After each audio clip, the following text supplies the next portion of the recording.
మన ధర్మంలోనే ఒక మాట ఉంటుంది కదా, పశ్చాత్తాపాన్ని మించిన ప్రాయశ్చిత్తం లేదని. మరి అదెందుకు మాట్లాడడం మనం? అంటే ఎవరైనా తప్పు చేసినప్పుడు ఆ తప్పుని ఒప్పుకొని క్షమాపణ కోరుకొని ఉన్నదంతా వదులుకున్నారనుకోండి, ప్రాయశ్చిత్తం అంటే అదే కదా, మన ధర్మంలోనే ఉంటుంది కదా అది కూడా. మరి ఆ అంశాన్ని మనం ఛాయిస్లో వదిలేసామా? తప్పు పట్టాలి, వేలెత్తి చూపాలి అని ఒక వేలు చూపించామనుకోండి, మిగతా వేళ్ళు మన వైపు చూపిస్తాయి కదా.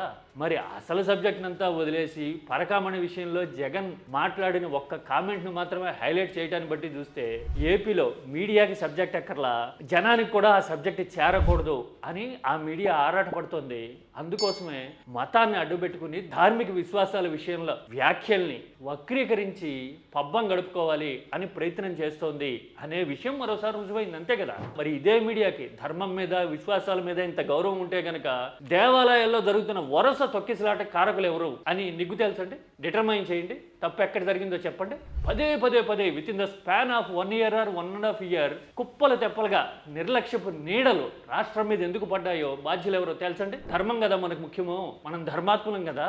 తిరుమల లాంటి చోట్ల టిక్కెట్ల క్యూ లైన్లో తొక్కిసలాట జరిగి ప్రాణాలు కోల్పోయిన ఘటనలు ఇంతకు ముందు ఎప్పుడైనా జరిగినాయా? కేవలం అధికారుల మీదకో మరొకరి మీదకో నెపాన్ని నెట్టేసి ఇదే మీడియా కొత్త అంశాలను తీసుకొచ్చి డైవర్ట్ చేసేయటం చూశాం కదా. నిజంగా ధర్మం మీద ప్రేమ ఉంటే భక్తుల మీద, వాళ్ళ సమస్యల మీద, వాళ్ళ అభ్యంతరాల మీద నిజంగా గౌరవం ఉంటే, విశ్వాసం ఉంటే గనక అలాంటివి కదా చర్చించాలి. ప్రెస్ మీట్లో కూడా మాట్లాడిన మిగతా టాపిక్లన్నీ వదిలేసి పరకామణి విషయంలో చేసిన ఒక కామెంట్ని మాత్రమే తీసుకొని దాన్ని తమకు నచ్చిన డైమెన్షన్లో చూపించడానికి, ప్రొజెక్ట్ చేయడానికి ట్రై చేయడం చూస్తే పాపం మీడియాకి ఇంత అవస్థ వచ్చిందా?